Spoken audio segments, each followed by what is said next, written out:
보여주신 구세주 그분 하나요. 그 아들 우리에게 주신 하나님 그분 하나요. 사랑하기에 그 아들 나는 믿네. 나를 이끄소서. 예수 좋은 내 친구 내 곁에 계시네. 영원히 변치 않네. 예수 좋은 내 친구 내 곁에 계시네. 영원히 변치 않네. 예수 좋은 내 친구 내 곁에 계시네. 영원히 변치 않네. 예수 좋은 내 친구 내 곁에 계시네. 영원히 변치 않네.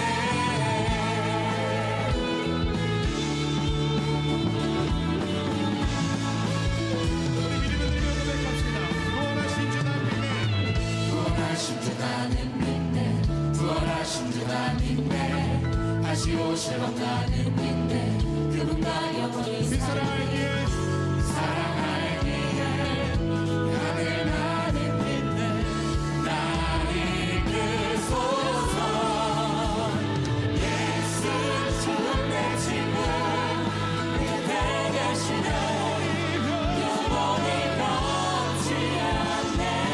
예수 좋은 내 친구 내 곁에 계시네. 영원히 변치 않네. 예수 좋은 내 친구 내 곁에 계시네. 영원히 변치 않네. 예수 좋은 내 친구 내 곁에 계시네. 영원히 변치 않네.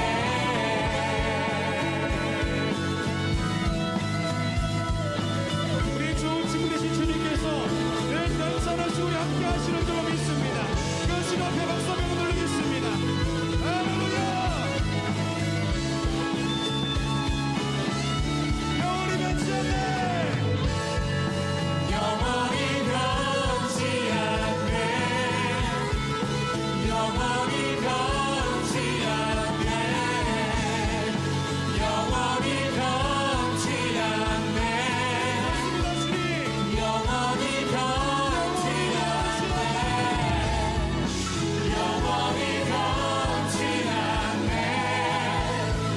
영원히 변치 않네. 영원히 변치 않네. 영원히 변치 않네. 예수 좋은 내 친구 내 곁에 계시네. 영원히 변치 않네. 예수 좋은 내 친구 내 곁에 계시네. 영원히 변치 않네. 예수 좋은 내 친구 내 곁에 계시네. 영원히 변치 않네. 예수 좋은 내 친구 내 곁에 계시네. 영원히 변치 않네. 다 같이 사도신경으로 신앙 고백하시겠습니다. 전능하사 천지를 만드신 하나님 아버지를 내가 믿사오며 그 외아들 우리 주 예수 그리스도를 믿사오니 이는 성령으로 잉태하사 동정녀 마리아에게 나시고 본디오 빌라도에게 고난을 받으사 십자가에 못 박혀 죽으시고 장사한 지 사흘 만에 죽은 자 가운데서 다시 살아나시며 하늘에 오르사 전능하신 하나님 우편에 앉아 계시다가 저리로서 산자와 죽은 자를 심판하러 오시리라. 성령을 믿사오며 거룩한 공회와 성도가 서로 교통하는 것과 죄를 사하여 주시는 것과 몸이 다시 사는 것과 영원히 사는 것을 믿사옵나이다. 아멘. 다 같이 찬송가 73장 내 눈을 들어 두루 살피니 1, 2절을 부르시겠습니다.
김영희 선생님이 대표 기도해 주시겠습니다.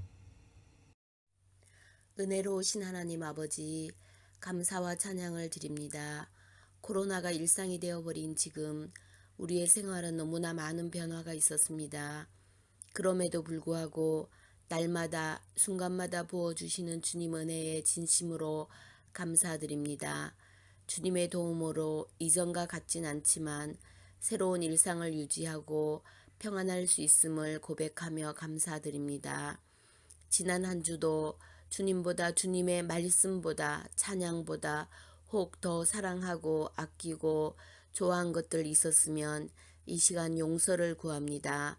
주님보다 더 우선되는 것은 절대 없음을 다시 한번 기억하고 실천하는 저희들 되게 도와주시옵소서. 먼저 이 시간 신령과 진정으로 예배하길 원하니 우리의 마음을 정결케 해 주시옵소서. 이 시간 성령 충만함을 간구합니다. 고등학교 3학년 기간 동안 주님 안에서 비전을 찾고 그 비전에 따라 진로를 결정하고 또 공부할 수 있도록 지혜와 능력을 더하여 주시옵소서. 주님을 위해 각 처에서 능력 있는 일꾼으로 성장할 수 있도록 우리를 도와주시옵소서. 이 모든 과정 속에서도 우리를 보호하시는 주님의 손길을 오늘도 느끼며 감사드립니다. 이제 우리의 예배를 방해하고 우리의 기쁨을 빼앗으려는 모든 악한 세력들을 다스려 주시옵소서. 주님을 더 뜨겁게 경험하길 원합니다. 비록 대면 예배가 아니고 영상으로 드리는 제한된 예배지만 주님의 큰 은혜를 누리길 원합니다.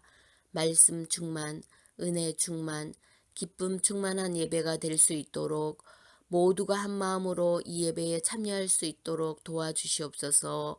고 3학년들의 수능과 학력 성장을 위해 더 많이 매진할 수 있도록 지혜를 주시고 2학년, 1학년 학생들에게도 학업을 게을리하지 않도록 주님 강권하여 주시길 기도합니다. 하나님 아버지, 오늘 드리는 이 예배를 우리 고등부 친구들이 진정으로 사모하길 원하며 주님 함께 해주시옵소서. 섬기는 모든 손길들 위에 은혜 내려 주시옵소서. 감사드리며 예수님의 이름으로 기도드립니다. 아멘.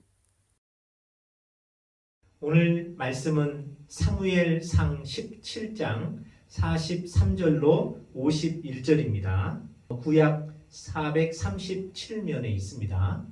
사무엘상 17장 43절 51절 제가 교독하겠습니다.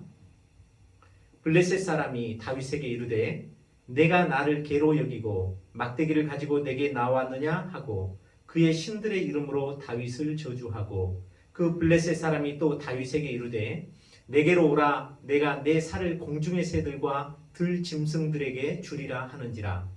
다윗이 블레셋 사람에게 이르되 너는 칼과 창과 단창으로 내게 나아오거니와 나는 만군의 여호와의 이름 곧 내가 모욕하는 이스라엘의 군대의 하나님의 이름으로 내게 나아가노라. 오늘 여호와께서 너를 내 손에 넘기시리니 내가 너를 쳐서 내 목을 베고 블레셋 군대 시체를 오늘 공중의 새와 땅의 들 짐승에게 주어 온 땅으로 이스라엘에 하나님이 계신 줄을 알게 하겠고 또 여호와의 구원하심이 칼과 창에 있지 아니함을 이 무리에게 알게 하리라.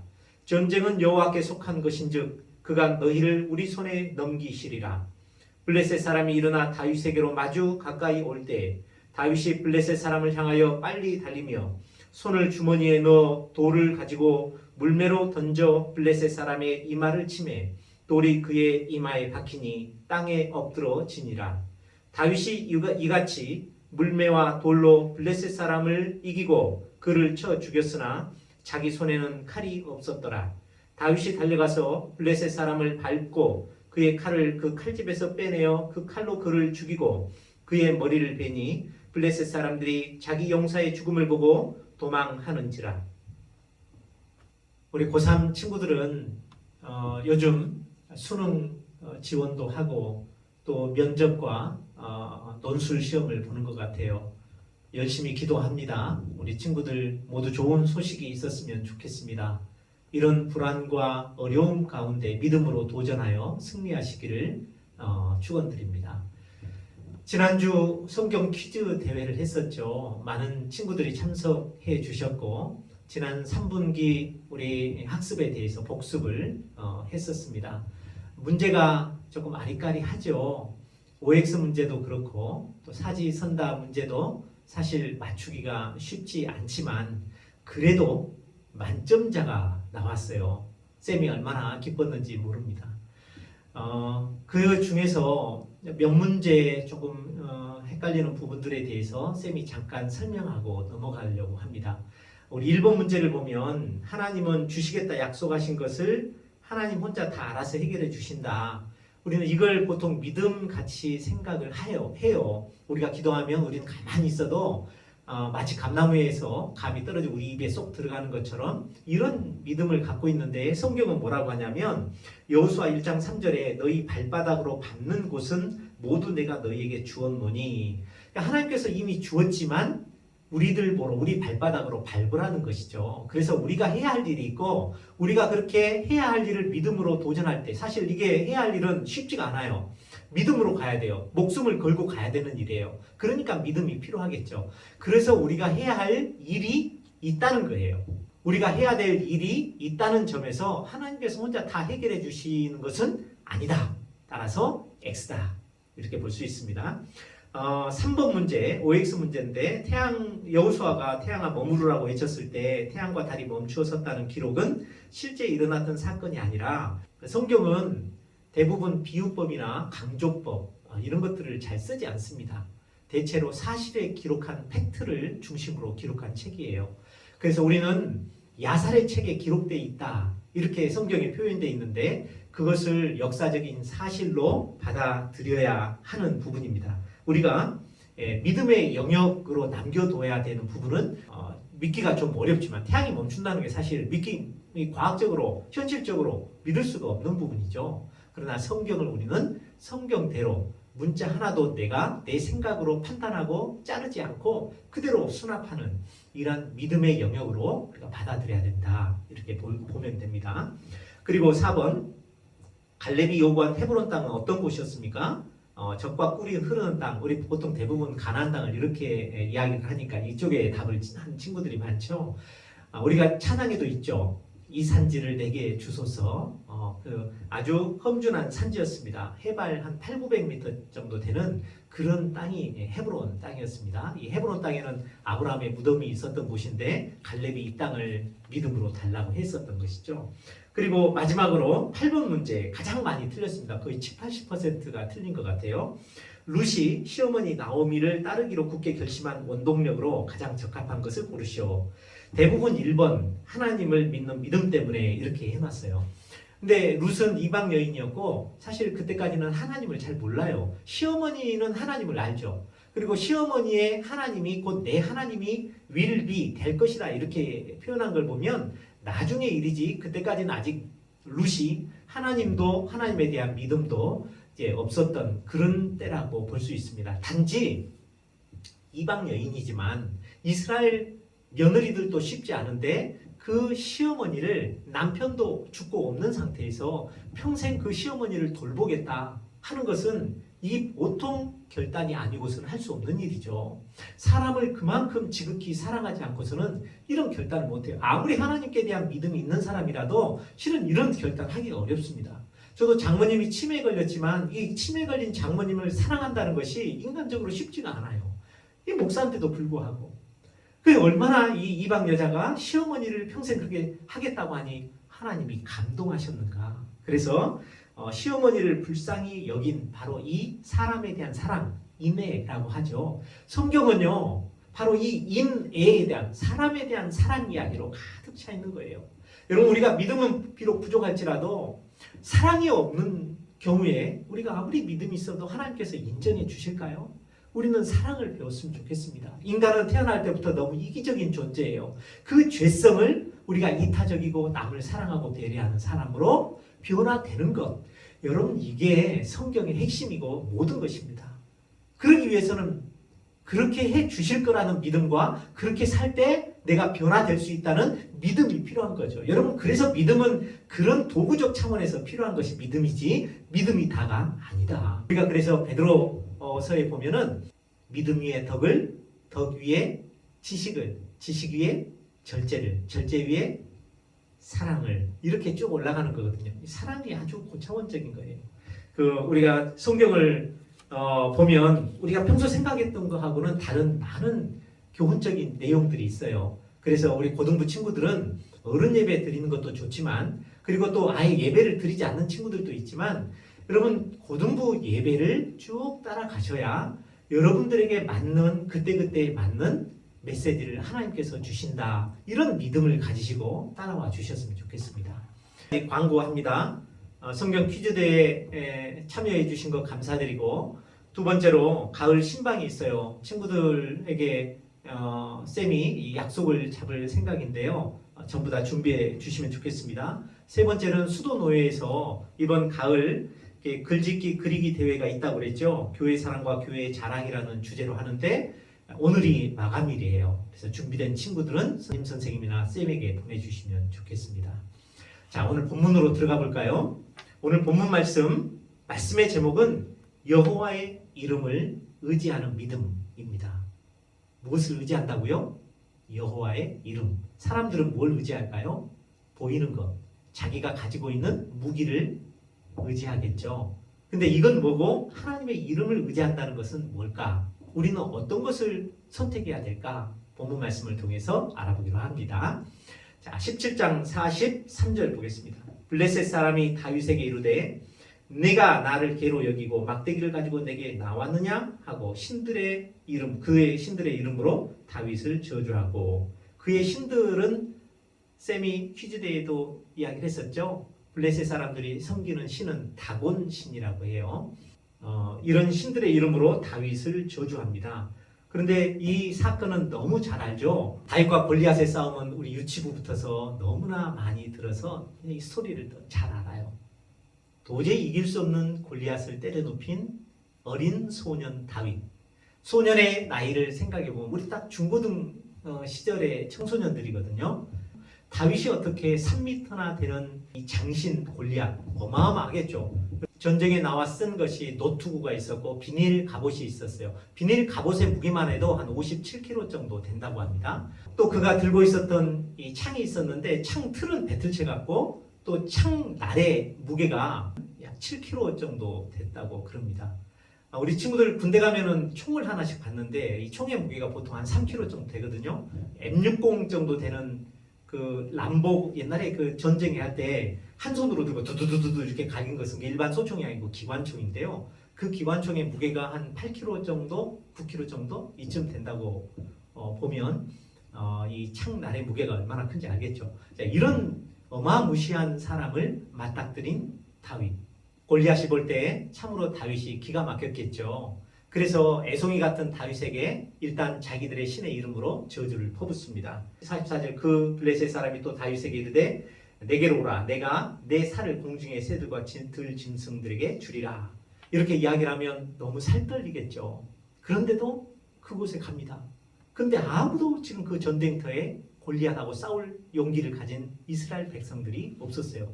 도대체 그러면 다윗은 어떻게 이 골리앗하고 대면을 해서 싸우려고 했을까요?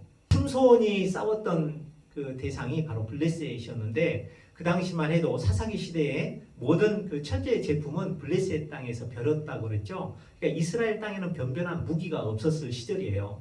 무기 하나만 보더라도 상대가 되지 않았죠. 옛날 전쟁은 대부분 삼국지에 나오는 것처럼 군대가 뒤에 있어요. 그런데 거기서 대표되는 장수 한 사람씩 나와서 1대1로 대결을 벌입니다. 그리고 그 장수가 이긴 군대가 진 군대를 진멸하는, 대체로 이런 이제 고전적인 방법을 벌였는데, 블레셋에서는 골리앗이라는 아주 키 큰 사람이 무장을 하고 나와서 이스라엘 백성들을 모욕하고 저주하는 말을 하죠. 40일 동안 아침 저녁으로 나와서 그런 이야기를 합니다. 그랬더니 이스라엘 백성들이 전부 다 겁을 먹어요. 사울 왕마저 겁을 먹습니다. 우리가 두려움이 들면 우리의 손발이 마비가 되고 생각이 굳어지고 사지가 떨리게 되죠. 그래서 우리는 싸워보기도 전에 사기가 바닥이나 이미 패한 거나 다름없는 상태가 되어버립니다. 우리가 살면서 때로는 골리앗과 같이 이런 두려움을 심는 것들이 있어요. 우리 인생도 장래가 우리에게 두려움을 심죠. 장래를 생각해보면 거대한 골리앗과 같이 느껴질 때가 있어요. 험악한 세상도 골리앗처럼 우리에게 두려움을 심기도 합니다. 이런 치열한 경쟁 사회에서 내가 과연 어떻게 살아갈 수 있을까? 특히나 내가 대학을 간다, 그리고 좋은 직장을 나왔다 해도 너무나 올라버린 집값 하나 장만하는데 내 인생의 절반 이상을 써야 되는 지금 이런 현실이 나를 두렵게 만들기도 하죠. 그래서 싸워보기도 전에, 직장을 잡아보기도 전에 많은 우리 청소년들과 청년들이 무기력증에 빠지고 우울증에 빠지고 그래서 삶의 어떤 사기를 잃어버린 친구들이 많이 있다는 거예요. 이스라엘 군대에서도 아무도 용기를 가지고 골리앗과 싸우려고 나서는 사람이 한 사람도 없었어요. 심지어 사울 왕의 아들 요나단마저도. 그런데 그때 믿음을 가진 한 사람이 나타나죠. 그가 다윗이었습니다. 다윗은 나이가 너무 어려 징집 대상이 아니었어요. 다윗은 단지 자기 아버지의 심부름으로 전쟁에 참여한 위에 큰 형들이 있었어요. 3명이었는데 40일 동안이나 장기전이 되다 보니까 그의 아버지 이새가 그 형들에게 그리고 그 천부장들에게 먹을 것을 가져다 주라 하고 이 또 막내를 시켜요. 다윗을 이렇게 자주 어찌 보면 부려먹은 것 같기도 하고 좀 마음이 조금 안쓰럽기도 하네요. 어쨌든 이렇게 다윗은 비록 그 아버지의 요구가 좀 무리가 됐을 수도 있지만 참 아버지에게 충성했던 그런 아들이었던 것 같아요. 이런 아들을 둔 부모님은 참 든든했겠어요. 우리 친구들도 아버지의 심부름을 가지고 이 전쟁터에까지 보통 한 여기서 한 30여 킬로 정도 되는 거리인데 이런 곳에 자전거도 없이 무거운 떡덩어리와 치즈덩어리를 들고 이렇게 나가는 그런 심부름 할 수 있을까요? 그런 심부름을 안 하고 싶죠, 당연히. 그런데 좀 하려고 노력하기만 해도 하나님이 우리 친구를 다 눈여겨보시지 않을까요? 사람이 믿음으로 살고 삶을 재미있게 살고 또 믿음의 열매를 맺게 살고 세상을 두려움 없이 사는 것은 여러분 도전하는 겁니다.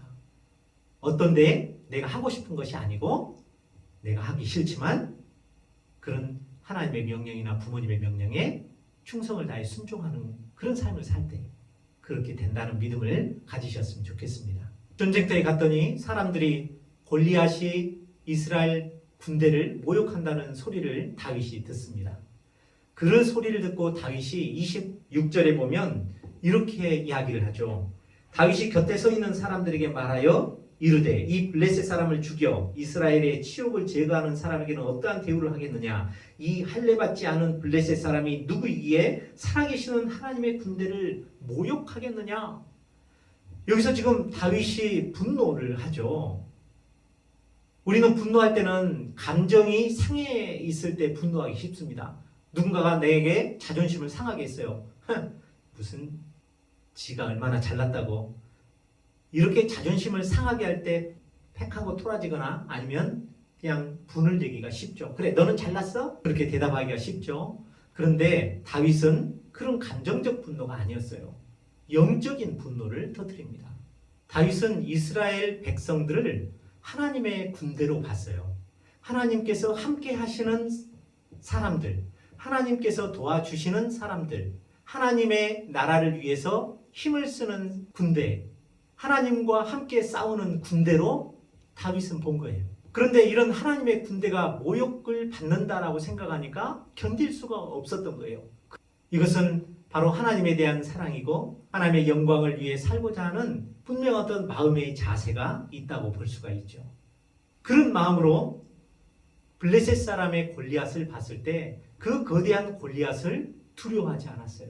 다윗은 외적인 모습만 보지 않았고 오히려 그 블레셋 군대를 할례받지 못한 백성들로 보았습니다. 할례받지 못했다는 것은 결국은 하나님이 없는 군대요. 하나님이 함께 하실 수 없는 군대요. 하나님의 저주와 심판을 받을 수밖에 없는 그런 존재들이라는 것이죠. 다윗은 사건과 사물의 본질을 꿰뚫어보는 이런 영적인 통찰력이 있었던 것 같습니다. 우리 성경에도 그러잖아요. 다윗에 대해서 눈이 아름답다라고 표현을 한 것이 있는데요. 이런 영적인 통찰력을 가진 눈을 우리는 아름다운 눈이라 볼 수 있습니다. 그런데 이렇게 블레셋 사람들에 대해서 저주를 퍼붓고 있을 때 그의 형 엘리압이 다가와서 다윗을 꾸짖습니다. 28절을 보면 큰형 엘리압이 다윗이 사람들에게 하는 말을 들은지라 그가 다윗에게 노를 바라여 이르되 내가 어찌하여 이리로 내려왔느냐 들에 있는 양들을 누구에게 맡겼느냐 나는 내 교만과 내 마음의 완악함을 아노니 내가 전쟁을 구경하러 왔도다. 적다선이 없이 겁도 없이 큰 소리를 치고 있다라고 생각을 한 것 같아요. 근데 한편으로 생각해 보면 막내 다윗도 이 정도 믿음의 영적인 분노를 하는데 형은 조금 부끄러웠겠죠. 그래서 아마 시기심 때문에 화를 낸 것이 아닌가 싶습니다. 어찌 보면 아버지와 같은 큰 형의 이 책망을 들으면 기가 죽기 쉽죠. 그러나 다윗은 기가 죽지 않았어요. 오히려 당당합니다. 그런데 이렇게 이야기를 한 것을 사울 왕이 듣고 사울 왕이 또 부릅니다. 그랬더니 사울 왕한테 다윗이 가서 또 뭐라고 이야기를 하냐면 32절을 보시겠습니까? 다윗이 사울에게 말하되 임금한테 이야기를 하는 거죠. 그로 말미암아 사람이 낙담하지 말 것이라. 그러니까 골리앗이 그렇게 한다고 해서 우리 사기를 떨어뜨리고 저주한다고 해서 낙담하지 마세요. 주의 종이 가서 저 블레셋 사람과 싸우리다. 왕이 생각할 때 참으로 가당키나 했겠습니까? 어린 소년이 하나 와서 이렇게 이야기를 하는데 그랬더니 33절에 사울이 다윗에게 이르되 내가 가서 저 블레셋 사람과 싸울 수 없으리니 너는 소년이요 그는 어려서부터 용사임이니라.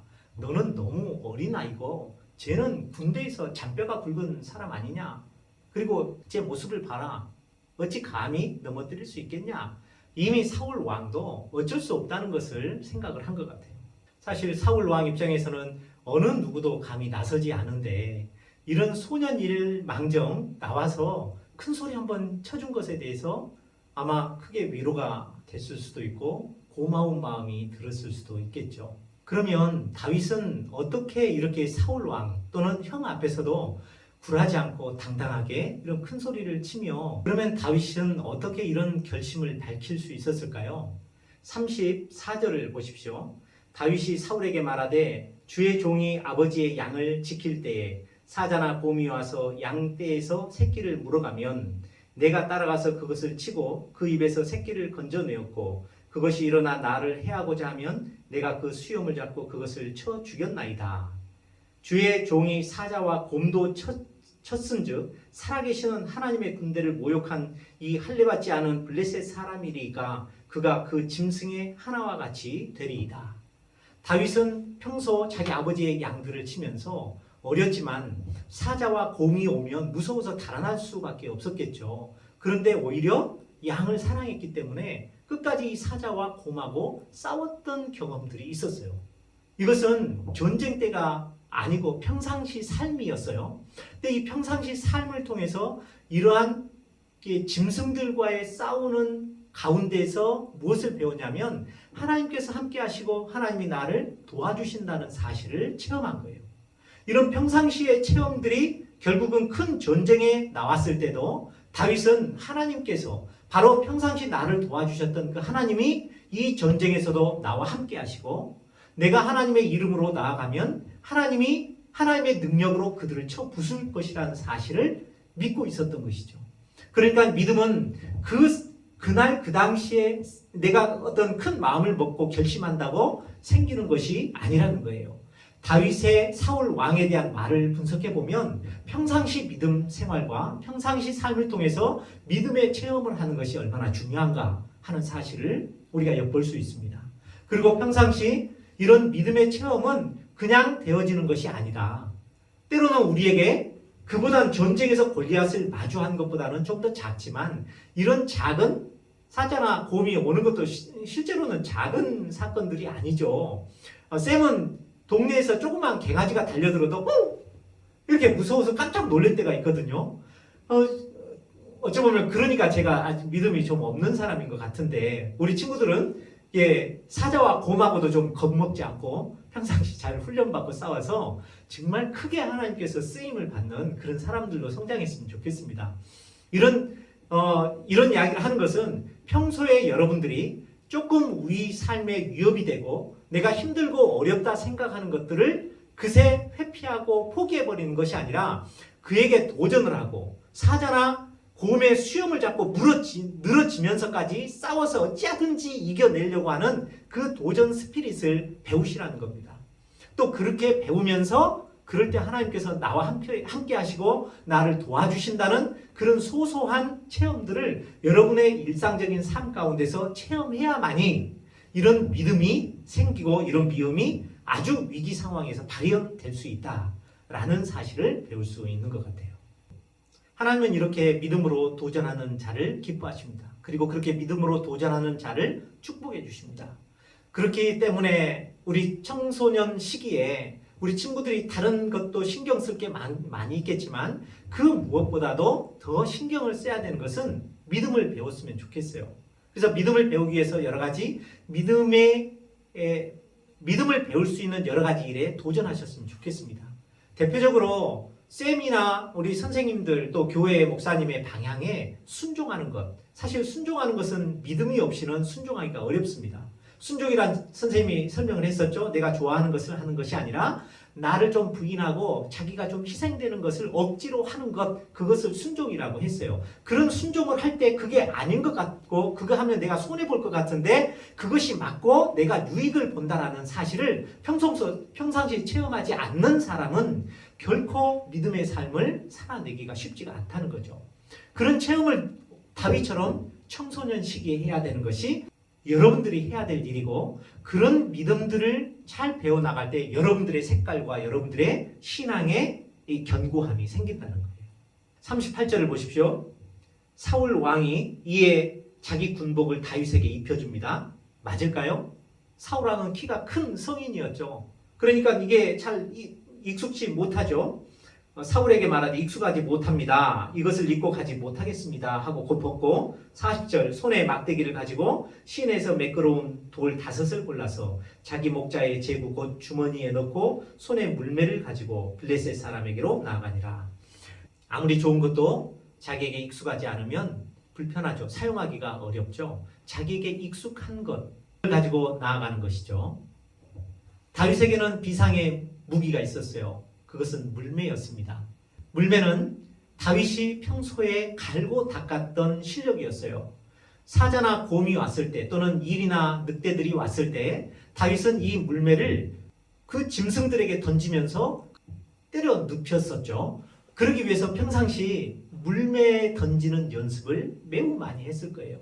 쌤이 아주 어렸을 때 한국 야구의 아주 유명한 최동원 선수라고 이제 돌아가신 분이신데 그분이 한 번은 TV에 나와서 앞에 사람을 세워놓고 그러니까 스튜디오 아닌데 또 이제 생방송인데 사람을 세워놓고 그 위에 사과를 올려놓은 거예요.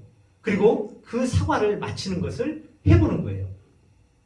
그래서 속으로 저게 가능할까? 강속구는 뿌려대지만 어떻게 저렇게 그 멀리서 사과 하나를 그 야구공으로 정확히 맞출 수가 있을까? 그래서 내심 그렇지 않고 그 아랫사람의 이마나 코나 아니면 입을 맞추면 그 야구공도 꽤 단단하고 무겁잖아요. 그거 어떻게 되지? 하고 막 마음이 두근두근 한 거예요. 그런데 정말 던졌는데 그 사과가 맞는 거예요. 그래서 사람은 정말 실력 있는 사람들이 있구나. 세상에는 이런 물매를 잘 연습하면 이 아주 그 적은 부분에도 골리앗의 이마만 지금 이 갑옷과 그 다음에 이 툭으로 다 썼지 여기만 살짝 남겨져 있었거든요. 여기가 아마 사과보다는 좀 작겠지만 그래도 물매로 충분히 거기를 맞출 수 있는 그런 실력을 갖출 수도 있겠다. 그런 생각이 들었습니다. 그러면 우리에게 이런 물매란 무엇일까요? 영적인 싸움을 하는 데 있어서 내가 내 인생의 싸움, 내가 내 인생을 살아가는데 사단과 어떤 여러 가지 고난과 어려움 가운데서의 싸움을 살아갈 때 그리고 내가 복음을 전파할 때 방해하는 사탄의 세력과 싸우러 나갈 때 우리에게 필요한 물매는 무엇일까요? 쌤은 하나님의 말씀, 그 말씀을 잘 갈고 닦는 것이 물매를 준비하는 것이 아닌가 그런 생각이 듭니다. 이렇게 하나님은 준비된 사람을 쓰시는 것 같아요. 준비가 되지 않으면 하나님은 때로는 기다리십니다. 모세를 보더라도 40년 왕궁 생활에서 여러 가지 학문과 또 좋은 인격 수양은 했겠지만 하나님이 쓰시기에는 뭔가 부족해서 하나님이 또 다듬기 위해서 광야로 40년을 내몰죠. 40년 동안 그는 무슨 훈련을 받았을까요? 겸손 훈련. 그리고 나는 아무것도 아니라는 자기가 빠지는 훈련을 받았을 거예요. 자기가 가득 들어차 있는 사람에게 하나님이 들어갈 자리가 있을까요? 그런 사람들은 다 자기 생각이 많아서 하나님의 말씀에 순종하기가 매우 쉽지 않습니다. 40년 광야 훈련을 받고 나서도 모세가 쉽사리 하나님의 명령을 순종하기가 쉽지 않았어요. 이렇게 준비되지 않을 때는 하나님이 준비될 때까지 기다리십니다. 다윗도 마찬가지예요. 지금은 믿음이 있죠. 근데 믿음이 있으니까 바로 왕을 세워야 되죠. 이미 다윗에게 기름도 부었거든요. 근데 실제로 다윗 왕은 30살에 왕이 됩니다. 13년 동안이나 뭐 하냐면 사울 왕에게 범죄자로 쫓겨다녀요. 쫓겨다니는데 국가에서 왕이 쫓아다녔으니 얼마나 피할 곳이 없고 그 도망다니는 괴로움이 심했겠어요. 그런데 그 괴로움 가운데서 다윗은 내면적 훈련을 받는 거예요. 내면적 훈련이란 어떤 것일까요? 네, 참고 기다리는 훈련, 순종하는 훈련, 하나님의 뜻에 굴복하는 거, 다른 사람들을 그럼에도 불구하고 케어하는 거, 세상에 내 뜻대로 되는 일이 없다는 사실, 이런 것들을 배우는 것이죠.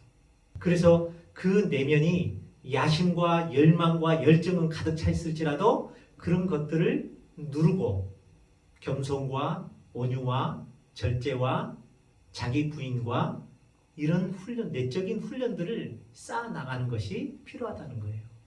이렇게 훈련받고 준비된 사람은 하나님께서 반드시 쓰신다는 사실을 우리 친구들이 잘 알고 훈련에 대해서 여러분들이 조금 적극적인 자세로 따라와 줬으면 좋겠다는 생각을 합니다. 훈련 없이 되는 것 아무것도 없습니다. No cross, no crown. 골리앗이 있는 싸움터로 다윗이 나아갈 때 골리앗은 나오는 애송이 다윗을 봅니다. 그리고 이렇게 이야기를 하죠. 오늘 본문 43절에 보면 내가 나를 개로 여기고 막대기를 가지고 내게 나왔느냐? 이에 다윗은 45절에 이렇게 이야기를 하죠. 다윗이 블레셋 사람에게 이르되 너는 칼과 창과 단창으로 내 나오거니와 나는 만군의 여호와의 이름 곧 내가 모욕하는 이스라엘 군대의 하나님의 이름으로 내게 나아가노라. 다윗이 볼 때 골리앗이 의지하는 것은 칼과 창과 단창이었어요. 그리고 다윗을 용모로만 보고 무시를 했죠. 그러나 다윗은 골리앗의 용모를 보지 않고 용모를 보면 두려움에 떨 수밖에 없었지만 오히려 용모는 무시하고 하나님의 이름으로 나아갔습니다. 하나님의 이름으로 나아갔다는 것은 하나님의 능력을 믿고 나아갔다는 것이죠. 내가 나아가면 하나님께서 함께 하신다는 것을 믿는 믿음이죠. 그게 여호와의 이름으로 나아가는 것이죠. 내가 믿음으로 나아가면 하나님이 반드시 나와 함께 하시고 내게 승리를 주실 것이라는 것을 믿는 믿음이죠.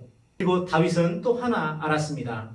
47절 또 여호와의 구원하심이 칼과 창에 있지 아니함을 이 무리에게 알게 하리라. 전쟁은 여호와께 속한 것인즉 그가 너희를 우리 손에 넘기시리라. 다시 말해서 다윗은 전쟁은 누구에게 속한 것을 아는 거예요? 하나님께 속한 것이지 우리가 가지고 있는 군사력이나 내가 가지고 있는 무기의 어떤 비상함이나 이런 것에 있지 않다는 것을 안 거예요. 그래서 골리앗과는 너무 대조적이죠. 여러분 하나님을 믿지 않는 골리앗과 같은 사람들, 세상에 많은 사람들은 다 자기가 갖고 있는 무기 개발을 합니다. 그 무기가 우리를 지켜줄 것이라고 믿습니다. 그래서 칼과 창과 단창을 믿습니다. 최근에 우리나라도 잠수함에서 SLBM 미사일을 쏠 수 있는 무기체계를 갖춘 도산 안창호 함이 진수를 했고 그와 같은 3,000톤급 잠수함이 3척이나 건조가 되었죠. 이에 맞붙어 북한에서는 연일 미사일, 신형 미사일인데 마하 15까지 갈 수 있는 아주 빠른 미사일, 그것도 직선으로 가지 않고 가다가 곡선으로 이렇게 갈 수 있는, 그래서 이 요격탄으로도 맞출 수 없는 스피디한 미사일을 연일 쏘아대고 있죠. 이렇게 사람이나 국가는 자기들이 믿을 수 있는 그런 무기 체제를 갖고자 애를 쓰죠. 그런데 하나님은 이스라엘 백성들에게 율법서에 보면 너희들은 말을 많이 두지 말지니라. 이런 말씀이 있어요. 말이라는 것은 군사력을 의미하죠. 그리고 많은 큰 군대를 두지 말라고 그랬어요. 하나님께서 이스라엘 백성들에게 그렇게 요구한 것은 뭐예요? 전쟁은 하나님께 속해 있으니 하나님을 믿고 살아라 라는 말씀이었던 것이죠. 그런데 지금 이스라엘 백성들은 너무나 두려워서 사사기 시대에는 사무엘 선지자에게 찾아와 우리에게도 왕을 세워주소서 이렇게 이야기를 하죠. 요구를 하죠. 그럴 때 하나님께서 얼마나 속상해 하셨습니까? 왜냐하면 이스라엘 백성들이 결국은 나를 믿기보다 자기들이 눈에 보이는 왕을 믿겠다는 소리고 군사력을 믿겠다는 소리죠. 지금도 마찬가지예요. 사울 왕을 세웠지만 사울 왕뿐만 아니라 모든 백성들은 지금 하나님을 믿는 게 아니라 비교 우월한 블레셋 사람들이 전쟁에서 승리할 것이라고 그렇게 생각하고 패배의 주의와 패배의식에 사로잡혀 있는 거잖아요. 이럴 때 다윗이 나타나 골리앗을 때려 눕히고 전쟁은 칼과 창과 단창에 있는 것이 아니라 바로 하나님 여호와께 속해 있다라는 사실을 드러내고 싶었던 거예요. 그렇게 되면 온 이스라엘 백성들도 다시 하나님을 새롭게 바라보고 하나님 앞에서 회개하고 하나님을 믿는 믿음이 새로 생길 수 있겠죠. 한 사람의 믿음의 스피릿과 믿음의 도전이 얼마나 많은 사람들을 변화시키는지 우리는 참으로 믿음의 사람들이 되어야 되겠다. 다윗을 통해서 배울 수 있습니다. 결국 결과가 어떻게 됐습니까? 48절 블레셋 사람이 일어나 다윗에게로 마주 가까이 올 때 다윗이 블레셋 사람을 향하여 빨리 달리며 손을 주머니에 넣어 돌을 가지고 물매로 던져 블레셋 사람의 이마를 치매 돌이 그의 이마에 박히니 땅에 엎드러지니라. 다윗이 이겼습니다. 그리고 다윗이 같이 물매와 돌로 블레셋 사람을 이기고 그를 쳐 죽였으나 자기 손에는 칼이 없었더라. 다윗이 달려가서 블레셋 사람을 밟고 그의 칼을 그 칼집에서 빼내어 그 칼로 그를 죽이고 그의 머리를 베니 블레셋 사람들이 자기 용사의 죽음을 보고 도망하는지라. 다윗이 믿음의 전쟁, 하나님께서 도와주시는 전쟁에서 믿음으로 도전했을 때 하나님께서 승리하게 하셨고 이 승리를 통해서 전쟁은 하나님께 속했다는 사실을 나타내고 이스라엘 백성들로 하여금 이런 믿음을 체험하게 하고 믿음을 회복시키는 역사, 그리고 하나님께는 하나님께 영광을 돌려드리는 이러한 놀라운 일을 해낸 것이죠. 이렇게 볼 때 다윗은 골리앗과 싸움에서 무엇으로 이겼습니까? 물맷돌로 이긴 거예요. 어찌 보면 물맷돌은 보조 무기에 해당된다고 볼 수가 있죠. 실제로 다윗이 골리앗과 싸워서 이길 수 있었던 가장 강력한 무기는 바로 하나님을 믿는 믿음이었다는 사실을 알 수 있습니다. 말씀을 정리하겠습니다. 오늘 골리앗과의 싸움에서 하나님의 이름으로 나아갔던, 다시 말해서 하나님의 능력이라는 무기로 나아가 전쟁이 하나님 편에 속해 있었다는 사실을 실제로 증명해낸 다윗의 믿음, 그리고 그 믿음이 온 이스라엘 백성들을 승리로 이끌고 그들에게 다시 하나님이 살아계심을 선포했던 이 놀라운 골리앗과의 싸움, 다시 말해 하나님의 이름으로, 여호와의 이름으로 나아가서 싸운 그 믿음, 하나님의 능력의 무기로 골리앗과 싸워서 승리했던 이 사건을 통해 우리는 다윗이 믿음의 사람이었다는 사실을 배울 수 있었습니다. 평소에 이 믿음의 사람은 어떤 가운데 형성이 되었을까요? 그것은 자기가 치는 양들을 통해서 양들을 사랑하는 마음으로, 그리고 이 양들을 어찌하든 보호하고자 하는 마음으로 도전했을 때 그는 하나님을 붙잡고 믿음을 배울 수가 있었죠. 그렇게 평상시 연단되어져 나온 그 믿음이 이런 전쟁터에서 적군 골리앗 장수를 때려 눕히는 놀라운 역사로 드러나게 되었던 것입니다. 이런 믿음의 사람은 세상이 감당하기 어렵습니다. 자기 형도 사실 자기 막내가 얼마나 믿음의 사람이고 철저히 하나님 중심적인 사람이었는지 그 내면을 들여다볼 수가 없어요. 단지 그냥 성질이 나서 큰 소리만 칠 뿐이죠. 다윗의 세계를 이해를 못해요.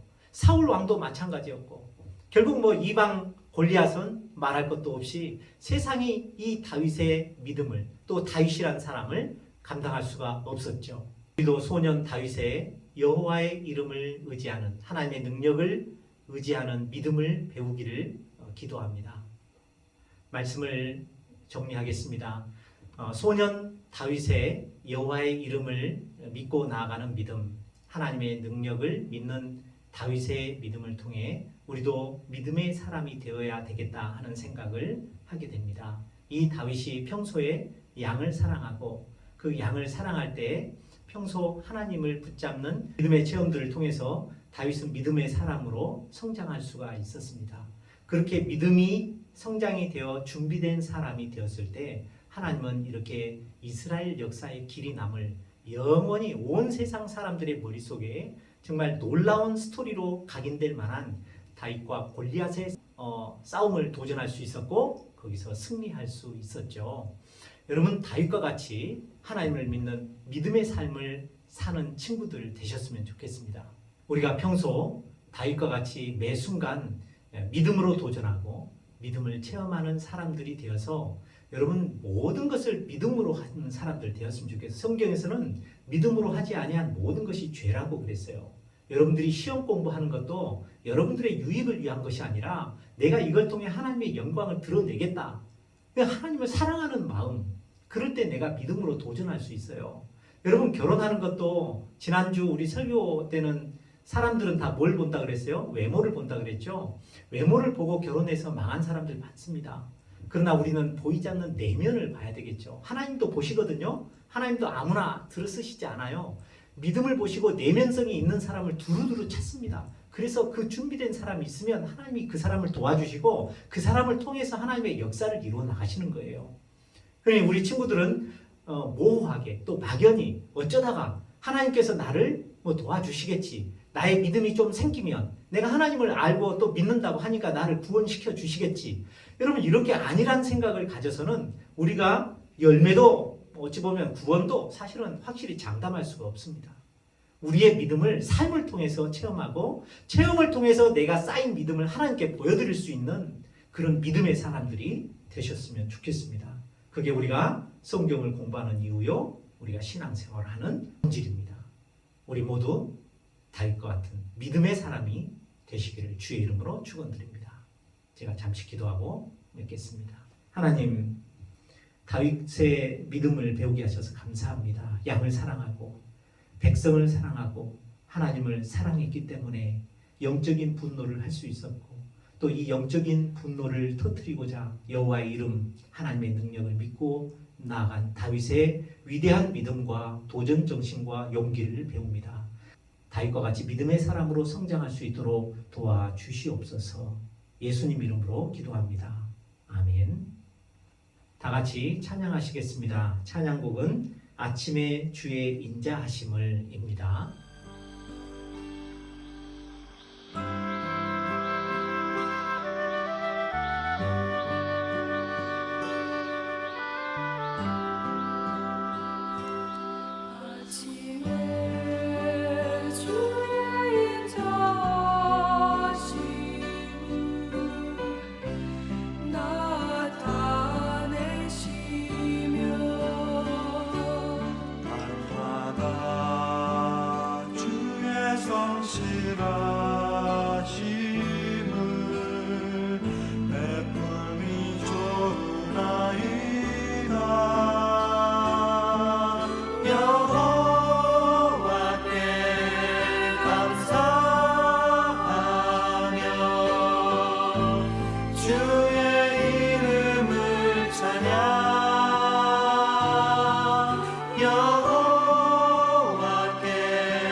축도하겠습니다.